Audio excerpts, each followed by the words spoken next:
guys, and welcome back to another episode of Not Your Mama's Murder, the podcast where each week we talk about a different true crime case. I'm Elisa Birdhill, and this week we are going to be talking about the murder of Moriah Wilson. Before we get into the episode, I did just want to say thank you to everyone that has been here through all the episodes and listened. We have officially crossed over 1,000 downloads, which is insane to me.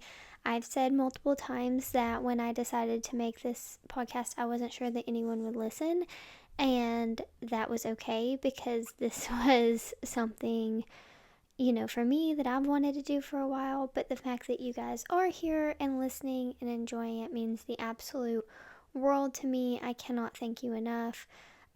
Just a friendly reminder, if you would be sure to go to Apple Podcasts or Spotify, wherever you listen, even places you don't listen, if you'll just type in the podcast name and make sure you're subscribed on all the platforms and leave a rating and review. That is super helpful.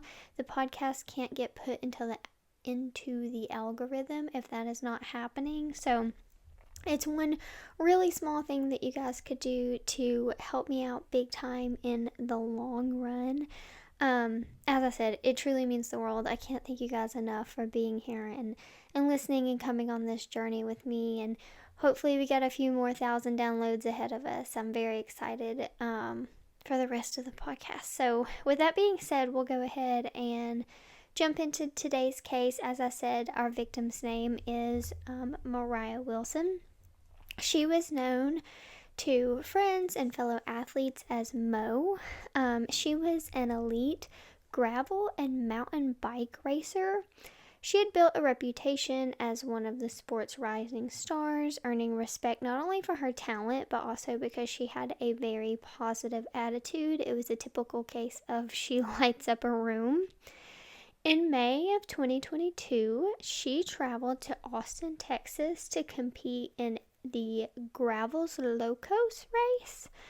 She was staying with a friend while preparing for this event and spending her time during the days leading up to the competition, training, and catching up with people from the cycling world.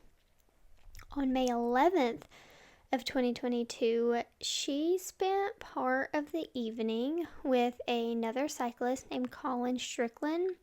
Now, Moriah and Colin had dated in the past. They were not during this time. They spent the night swimming and had dinner, and then he dropped her back at home because at this point he was in sort of an on again, off again relationship with another cyclist named Caitlin Armstrong.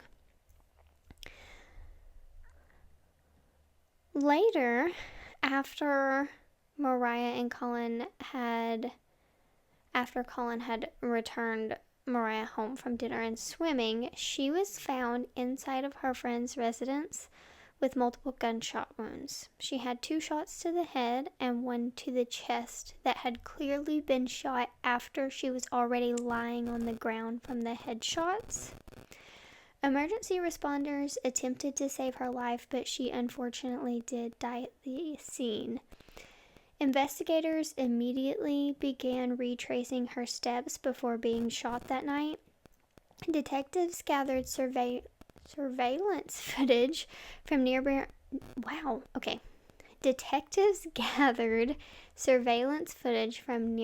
homes and businesses.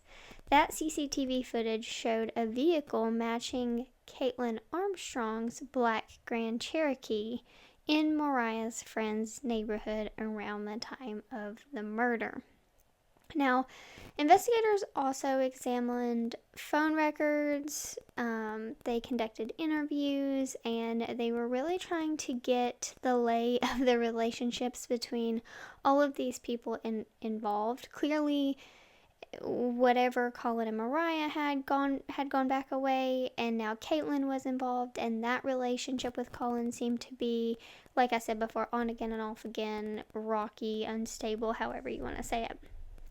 Now, according to prosecutors, Caitlin came across as jealous in her interviews with police over Colin's continued contact with Moriah. despite reassurances from both Moriah and Colin that their relationship had ended and was now completely platonic, she did not like it. One detail investigators uncovered was that Colin had not really fully disclosed to Caitlin that he planned to spend time with Moriah the day she was killed. He had also saved Moriah's number under a fake name and deleted messages between the two of them. Now, he said this was to prevent Caitlin from being upset because he knew that she did not like their relationship. Well, this would all become part of the timeline because investigators focused on physical evidence to connect Caitlin to the crime. Of course, her car, but really the big, and no pun intended, smoking gun would come in the form of a literal gun. Colin had told police that he had recently bought himself and Caitlin both firearms. Those guns were both taken into evidence and tested. Caitlin's was an exact match to the shell casings found at the scene. But before they could place her under arrest, Caitlin disappeared. Initially, investigators detained her briefly on an unrelated warrant issue, but because of paperwork problems, she was released before a murder warrant had been issued, and then she vanished. Her disappearance triggered a nationwide search. Authorities later learned that she had traveled using her sister's name and identification. She changed the way she looked to closely resemble her sister and eventually made her way to Costa Rica. This case quickly drew international attention. For more than 6 weeks, investigators worked with international law enforcement to locate her. She was ultimately arrested at a hostel in Costa Rica, and returned to Texas to face her murder charge. During the trial, prosecutors argued that jealousy motivated the killing. They argued that Caitlin had followed Colin that day, saw him with Moriah, and was angered. Jurors heard testimony about the complicated relationship between Caitlin and Colin. They saw surveillance evidence, digital evidence, and forensic findings presented by investigators. The defense challenged aspects of the state's case, but prosecutors maintained that the evidence formed a clear timeline connecting Caitlin to Moriah's murder. Ultimately, the jury would find Caitlin Armstrong guilty of murdering Moriah Wilson. She was then sentenced to 90 years in prison. For many people following the case, what stood out most was how quickly ordinary relationship conflicts turned into irreversible violence. Moriah's family has spoken publicly about honoring her life and encouraging people to remember joy, determination, and kindness because those are the qualities that defined Moriah. Now, this was a pretty quick case. I mean, we are, less than 10 minutes in, and I've told you the whole case. And I do that because I think that this case, while not huge, while there wasn't some big investigation, I think it is a true testimony to just being honest, especially in tight-knit communities like hobbies and sports. I can kind of compare this to wrestling. I wrestled when I was in high school, and let me tell you, those days were long. It was long bus rides, long wait times, long nights, long days. Everything was just long. There was nothing to do but sit around and talk to the same people that you saw and talked to and practiced with every single day. And you really feel like you're getting to know someone that way, especially when, you're sitting there doing nothing. It's a special kind of bond. Connections are strong, but with limited people, word travels fast. So attempting to have more than one significant other from a same small pool is never a good idea for anyone. I am obviously speaking on high schoolers, but even as adults, or honestly even more so when you're adults, because it's more real and you have more invested and it's not just some fling. So who knows? Had Colin just been honest with Caitlyn and even with Moriah, possibly her life could have been spared. I can't help but compare this to other cases, especially cases like, Chris Watts. We just talked about Scott Peterson, which, according to Scott Peterson, his wife knew what he was doing, but I don't know that I agree with that. I think a common theme throughout a whole lot of the cases we discuss in true crime is dishonesty, or at the very least hiding things. I have always said cult leaders are not as charismatic as they seem, and I say that because typically a cult leader is someone who is afraid, who doesn't like to put themselves out there, but they want to feel powerful, and that's how they end up being in charge of a cult. Family annihilators always have something to hide. I mean, I just mentioned Chris Watts, but there's so many unfortunate examples of men who get themselves a mistress or impregnate another woman or just are in financial trouble and they don't want to be honest about it, so instead they kill their entire families. There's also examples of family annihilators that are children that kill their entire families because they don't want to be honest about something going on in their life. Maybe they got kicked out of school, or they dropped out of school, or they just don't want to return to school and they're afraid to tell their parents. It's dishonesty, secrets, and lies. It's kind of the basis of true crime, truthfully.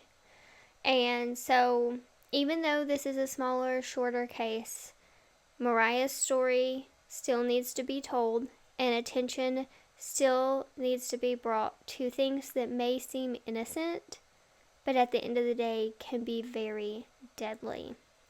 So, I'm going to leave it at that for this one. Like I said, real quick, pretty straight to the point. She did not do a very good job covering her tracks. It actually kind of blows my mind that she still had the gun. You would think at the very least you'd get rid of it so it couldn't be tested. But, again, she was in a fit of jealous rage, so who knows. Now, like I said, I'm going to leave that there, but I did want to talk a little bit about what is coming up for the podcast. I really enjoyed doing the month of Petersons. It was kind of fun having a little theme. We are coming up on the end of July now, so we have August and everybody's going back to school and things like that, so I didn't want to do a theme for August, but I have decided that for the entire month of September, we are going to be doing Scam Timber. So every case that I cover in September will be based in a scam, which kind of goes along with what we talked about today about lies and dishonesty. I have a large list of scams that I need to narrow down and decide what we're really going to do in September. And then I'm not going to give too many details because I do that a lot. I get on here excited and talk to you guys and then kind of stick my foot in my mouth. So I'm not going to tell you what it is, but there is kind of something historical happening in September that I plan to cover, and that will be a full-length bonus episode for you guys. So 6 episodes total in September, I think, assuming that we have a typical 4 Fridays. Let me just check real quick. 1, 2, 3, 4. Yes. So you'll have your In the Headlines episode covering August. You'll have your 4 regular episodes, and then you will have a bonus episode that will drop randomly sometime in September. And then we'll be moving on to October. I can't believe we are already coming to the end of summer and heading towards the burr months. I think my mouth tried to squish that all into one, but time flies by. We're almost there. Before we know it, we're going to be talking about Christmas on here. So with that being said, y'all stay safe, and I'll see you next time. Bye!